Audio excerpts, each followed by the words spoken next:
The morning my company went public, I stood in front of my bathroom mirror adjusting my tie, remembering the night my family tried to destroy my dreams. "This is ridiculous, Michael." Dad's voice had thundered through our kitchen 3 years ago. "You want to throw away a 6-figure job at Goldman Sachs for some computer game?" I can still see the scene perfectly.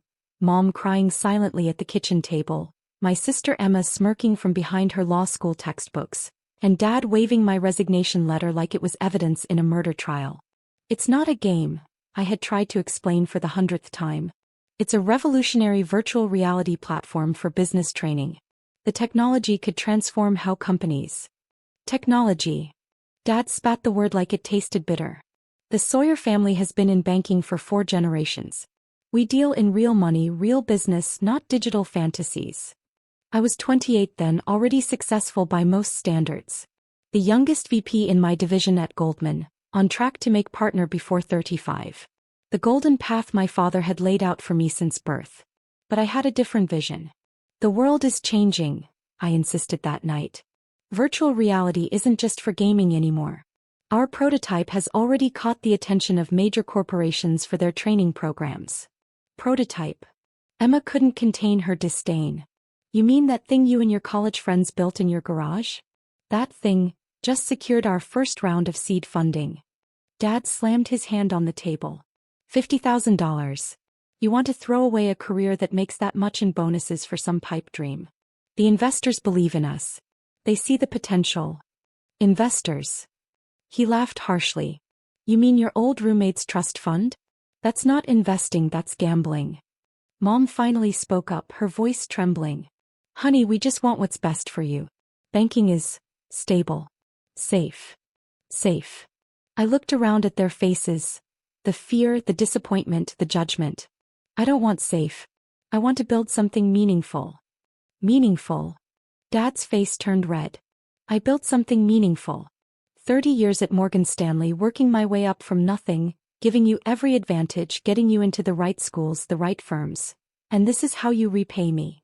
I stood my ground. "I'm not throwing away your legacy, Dad. I'm building my own." "With what?" Emma chimed in.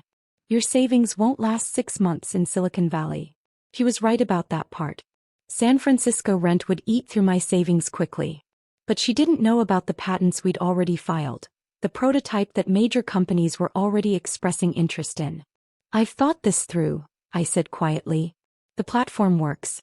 We've tested it with real users. This isn't just a dream, it's the future." Dad shook his head slowly. "If you do this, you're on your own. No help, no connections, nothing." "I know. You'll come crawling back within a year," Emma predicted. "Begging for your old job back." I looked at each of them. My father with his rigid beliefs about success, my mother with her quiet fears, my sister with her smug certainty that I would fail. "I'm going to prove you all wrong." Those were the last words I spoke in that house. The next morning, I packed my car and drove west, leaving behind the comfort of New York banking for the uncertainty of Silicon Valley.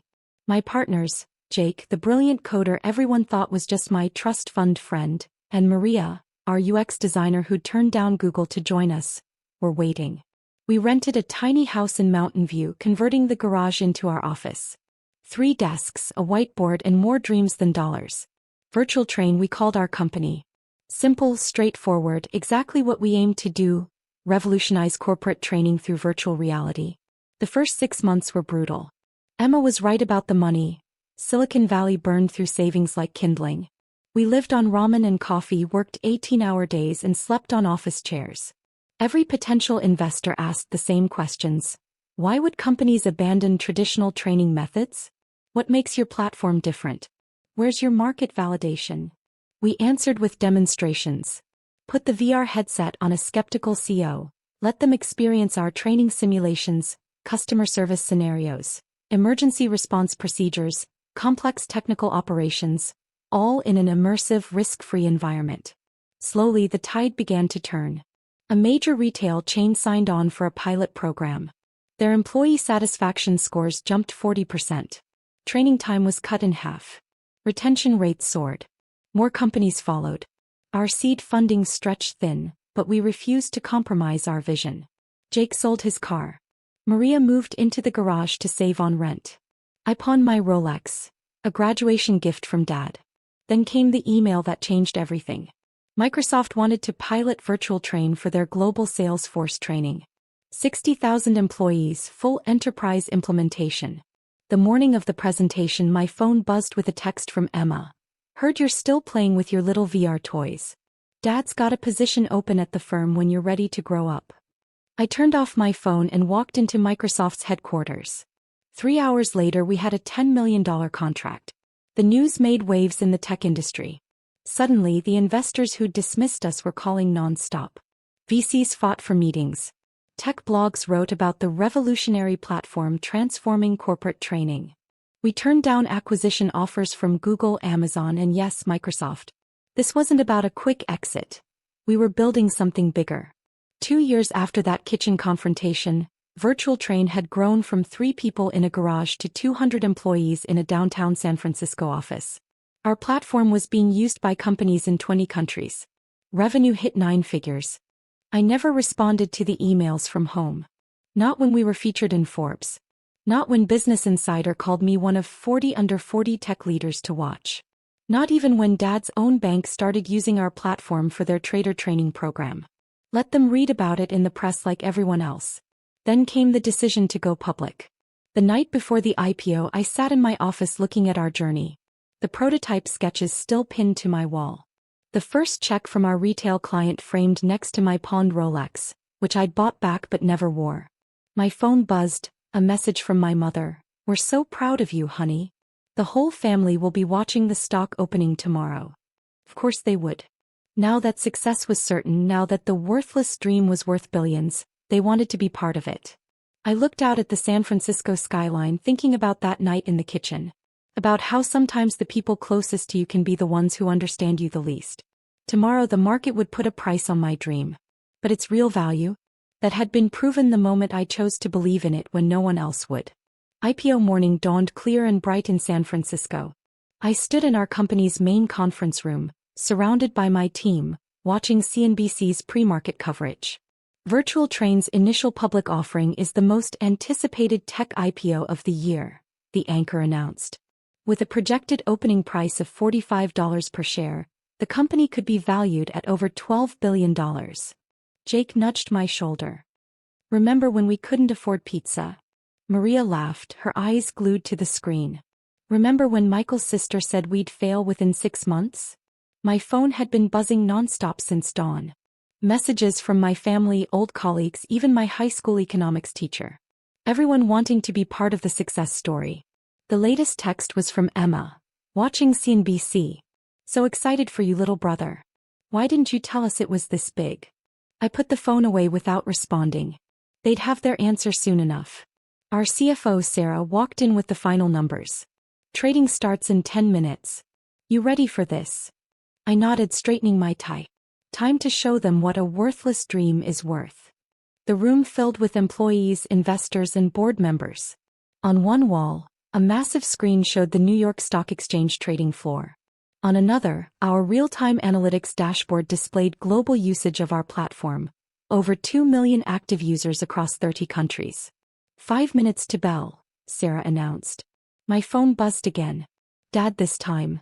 Son, your mother and I are at Morgan Stanley's trading floor. Everyone's talking about Virtual Train. Why didn't you let us invest pre-IPO?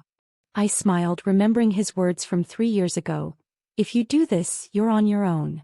The trading floor erupted in cheers as the opening bell rang. Virtual Train's ticker symbol, FIGA, appeared on the big board. First trade, $62, well above our projected opening. Second trade, $78. Third, $85. The room erupted. Jake grabbed me in a bear hug. Maria was crying and laughing simultaneously. Our employees, many of whom had taken stock options in lieu of higher salaries during the lean years, watched their faith turn into fortune. By noon, VTRN was trading at $125 per share. My phone kept buzzing. Texts from relatives I hadn't heard from in years. LinkedIn messages from old banking colleagues who'd mocked my career suicide. Email from Emma's law firm offering their services. Market cap just crossed $20 billion, Sarah reported, grinning. You're officially worth more than the bank you left. I thought about my father sitting on Morgan Stanley's trading floor, watching the worthless dream he'd dismissed become worth more than his entire 30-year banking career. At 2 p.m. CNBC requested a live interview. I agreed, but with one condition. I'd do it from our original garage office, which we'd kept as a reminder of where we started. Mr. Sawyer, the interviewer began, Virtual Train's IPO is being called the success story of the year.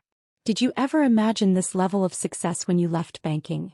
I looked directly into the camera knowing my family would be watching. I knew exactly what we were building. The only question was whether others would see it too. Your platform has revolutionized corporate training.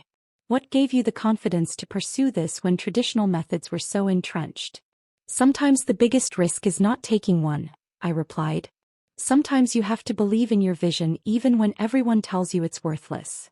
The interviewer smiled. I understand your family was initially skeptical about your venture. What would you say to them now? I paused, thinking carefully. I'd say that success isn't just about following established paths. It's about having the courage to create new ones. By market close, VTRN had settled at $142 per share. Our little garage startup was worth $23.5 billion. Jake ordered champagne for the whole office. Maria gave a tearful speech about believing in crazy dreams. But I slipped away to the roof of our building, needing a moment alone. My phone buzzed one last time. Mom asking me to come home for dinner. The whole family wants to celebrate with you. I typed my response carefully. Sorry, can't make it. Having dinner with the people who believed in me when it wasn't easy. The ones who shared the dream when everyone else called it worthless. Then I went back downstairs to celebrate with my real family. The team that had built this dream with me. The next morning I arrived at the office early. A FedEx envelope was waiting on my desk. Documents from Morgan Stanley. Dad had bought shares at the IPO price, probably thinking he could finally be part of my success. I had Sarah return the certificates with a note. Sorry, VTRN isn't currently accepting investments from skeptics. Petty? Maybe. But sometimes the best revenge is simply succeeding on your own terms. A week later, Forbes wanted to do a profile piece. The photographer suggested shooting at our fancy new headquarters, but I chose the garage instead. Me, Jake, and Maria sitting at our old desks, surrounded by the remnants of our early days. The article came out with the headline, From Worthless to Billions, How 3 Dreamers Revolutionized Corporate Training. I had copies sent to my family. Emma called immediately. Michael, we were wrong. We should have supported you. Maybe we could meet for dinner? Talk about potential partnerships between Virtual Train and my firm. Thanks, but we're fully staffed on legal, I replied. And our partnership dance card is filled with people who believed in us before we were worth billions. Dad tried next, leaving a voicemail about how proud he was, how he'd always known I had it in me. Funny how memories change when success proves you wrong. Mom's approach was more subtle, holiday invitations, family photos, gentle reminders of what I was missing. But I had a new family now, built on shared dreams and mutual trust rather than DNA and obligations. 1 year after our IPO, I stood on stage at TechCrunch Disrupt, accepting the award for Innovation of the Year. Looking out at the audience, I spotted a familiar face. My father sitting in the back row. During my acceptance speech, I departed from my prepared remarks. 3 years ago, someone told me my dream was worthless, I said, meeting his eyes. They said I was throwing away a real career for a fantasy. But here's what they didn't understand. Every breakthrough starts as someone's crazy idea. Every innovation begins as someone's worthless dream. Dad left before the reception. But he'd heard what he needed to hear. Virtual Train continues to grow. We're in 40 countries now, our platform evolving in ways even I hadn't imagined. The garage where we started is now a mini museum, inspiring new employees with our origin story. Last month, a young developer showed me her idea for a new feature. Her hands shook as she pulled up the prototype, reminding me of myself in that kitchen 3 years ago.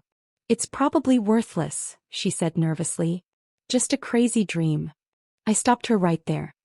Let me tell you a story about worthless dreams, I said, and how they become priceless realities when you believe in them enough. Sometimes I drive past my parents' house in New York, the home I left behind for a garage in Silicon Valley. The lights are always on, the same familiar scenes playing out inside. Dad probably still gives the same advice about safe careers and sensible choices.